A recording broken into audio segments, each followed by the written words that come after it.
गणपति बप्पा मोरया। आज हम बात कर रहे हैं पितृपक्ष के बारे में और हम सुनेंगे पितृपक्ष की कथा। इस वर्ष पितृपक्ष 7 सितंबर से शुरू हो चुके हैं और 21 सितंबर तक चलेंगे।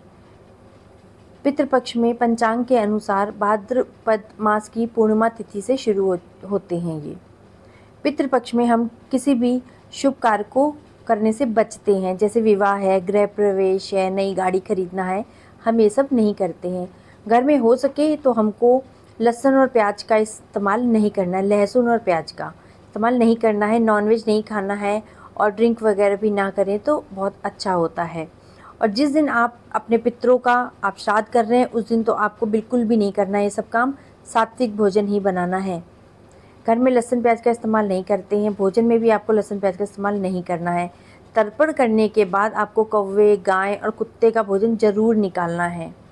दूसरी बात, हमको पितृपक्ष जो 7 सितंबर से हमारा शुरू हो चुके हैं वो रात के 11:38 पे शुरू हुए हैं, ठीक है। और पितृपक्ष की जो अमावस्या है वो 21 सितंबर को है। पितरों को जल देने का जो समय है वो हमको तर्पण का समय सुबह 11 बजे से पहले ही होना चाहिए। ये उत्तम समय होता है, हमको इसी समय ये काम करना चाहिए।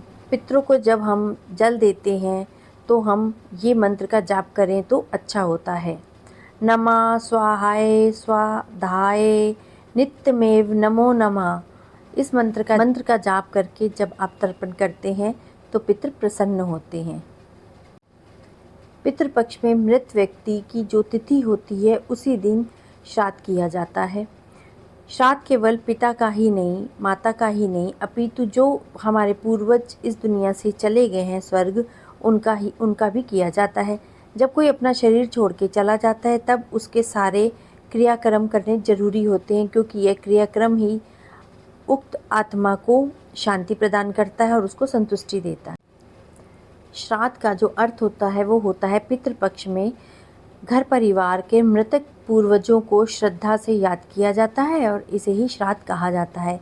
पिंडदान का अर्थ होता है कि पिंडदान करने का मतलब ये है कि हम अपने पितरों के लिए भोजन का दान कर रहे हैं।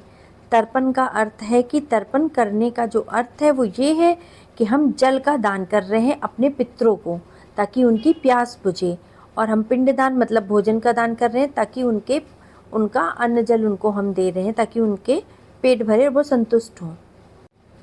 श्राद्ध करने के कुछ नियम होते हैं, तिथि का महत्व होता है। पितरों का श्राद्ध उनकी मृत्यु तिथि के अनुसार ही किया जाता है।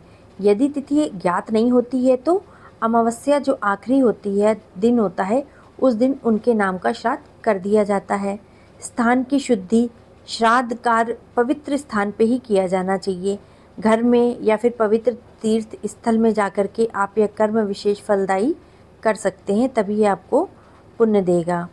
आहार संबंधी नियम ये होता है कि श्राद्ध में सिर्फ सात्विक भोजन ही बनाना चाहिए। लहसुन, प्याज, मांसाहार इस चीज़ का उपयोग बिल्कुल नहीं करना चाहिए। पितृपक्ष की जो पौराणिक कथा है वो सुनाएंगे आपको, जो कि इस प्रकार है। पितृपक्ष की पौराणिक कथा के अनुसार जागू तथा भोगे दो भाई थे। दोनों अलग अलग रहते थे। जोगे धनी था और भोगे निर्धन। दोनों में परस्पर बहुत ही प्यार था, प्रेम था। जोगे की पत्नी को धन का अभिमान था, किंतु भोगे की पत्नी बहुत ही सरल हृदय वाली थी। पितृपक्ष आने पे जोगे की पत्नी ने उससे पितरों का श्राद्ध करने के लिए कहा, तो जोगे इससे व्यर्थ का कार्य समझ के टालने की चेष्टा करने लग गया, किंतु उसकी पत्नी समझती थी कि यदि ऐसा नहीं करेंगे तो लोग बातें बनाएंगे। फिर उसे अपने मायके वालों को दावत पे बुलाने और अपनी शान दिखाने का भी उचित अवसर लगा। अतः वह बोली, आप शायद मेरी परेशानी की वजह से ऐसा कह रहे हैं, किंतु इससे मुझे कोई परेशानी नहीं होगी। मैं भोगे की पत्नी को बुला लूँगी, दोनों मिलके सारा काम कर लेंगी। फिर उसने जोगे को अपने पीहर न्योता देने के लिए भेज दिया। दूसरे दिन उसके बुलावे पे भोगे की पत्नी सुबह सुबह आकर के काम में जुट गई। उसने रसोई तैयार की, अनेक पकवान बनाए, फिर सभी काम निपटा के वे अपने घर चली गई। आखिर उसे भी तो पितरों का तर्पण श्राद्ध करना था। इस अवसर पे न जोगी की पत्नी ने उसे रोका और न वह रुकी। शीघ्र ही दोपहर हो गई। पितृभूमि पर उतरे।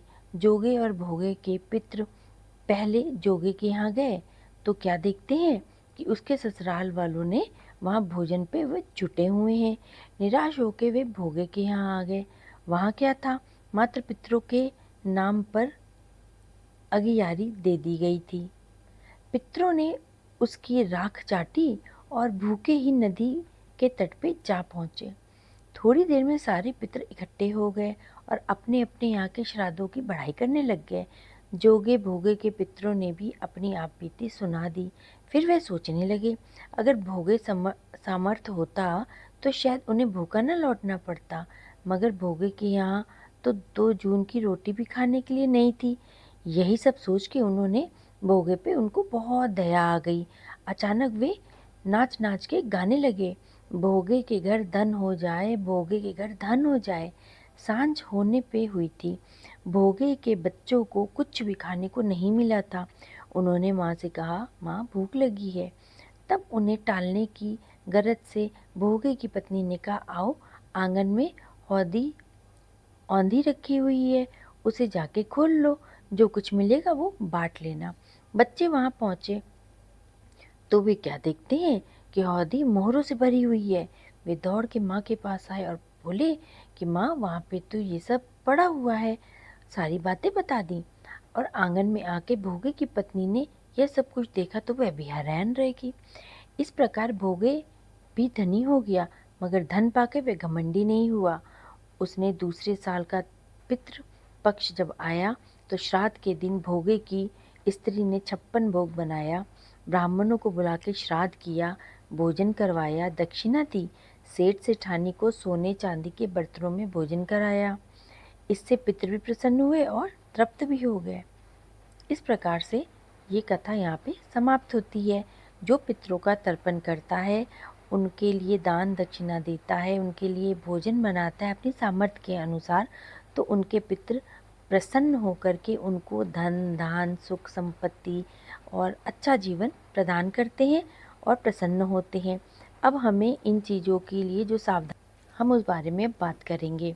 पितृपक्ष के 16 दिन हमारे पूर्वज धरती पे आते हैं। मान्यता है कि हमारे यहाँ शुद्ध मन से किया गया तर्पण उन्हें तृप्ति प्रदान करता है। वे हमें पवित्र आशीर्वाद दे के जाते हैं। पितृ में श्राद्ध करने के लिए हम तर्पण में दूध, तिल, कुशा, पुष्प, गंध मिश्रित जल से पितरों का तर्पण करते हैं। ब्राह्मणों को भोजन खिलाते हैं। पिंडदान के जरिए पितरों को भोजन दिया जाता है। ब्राह्मणों को भोजन कराने के बाद दक्षिणा दी जाती है। श्राद्ध में हम गंगा जल, दूध, शहद और दौत्री, जो पुत्री की संतान होती है वो होता है, कुश होता है, तिल के चीज़ों को ज़रूर सम्मिलित करते हैं। हमको इन सब चीज़ों का ध्यान देना बहुत ज़रूरी है। पितरों के श्राद्ध के दिन गाय और कौवे के लिए भी भोजन निकालना बहुत ज़रूरी है। जल का तर्पण करने से पितरों की प्यास बुझती है और पितृ पक्ष में भोजन करने वाले ब्राह्मण के लिए, उनके लिए भी कुछ नियम होते हैं कि श्राद्ध का अन्न ग्रहण करने के बाद वह कुछ ना खाएं। श्राद्ध के दिन गाय, मछली, कुत्ता, कौवा, कोई भिखारी हो, चींटी हो, इसे आहार अगर आपको मौका मिलता है तो उसको ज़रूर दें। सुनिश्चित आपको समय में धूप दे के पितरों को तृप्त करना चाहिए और तुलसी का प्रयोग सर्वाधिक करें। तुलसी की गंध पितरों के लिए शांतिदायक होती है। इन सब चीज़ों का ध्यान रखना बहुत ज़रूरी है। आप इस तरीके से अपने पितरों का श्राद्ध करिए, तर्पण करिए, आप ब्राह्मण को बुला के खाना खिलाइए, दान दीजिए और दक्षिणा दीजिए और हो सके तो उस दिन आप जो आप प्रसाद बना रहे हैं वो गरीबों को भी खिलाएं। इससे भी आपको पुण्य की प्राप्ति होगी। पितरों का तर्पण, पितरों का श्राद्ध करना बहुत ज़रूरी है। वो प्रसन्न होंगे तभी हमारे जीवन में हर चीज़ आएगी, सफलता आएगी। तो आप लोग भी इसको ज़रूर करिए। और 8 सितंबर को पहला पितृ पक्ष का जो दिन है वो श्राद्ध का वो पहला दिन है। तो जो पहला है श्राद्ध वो 8 सितंबर को पड़ रहा है। हर हर महादेव, हर हर महादेव।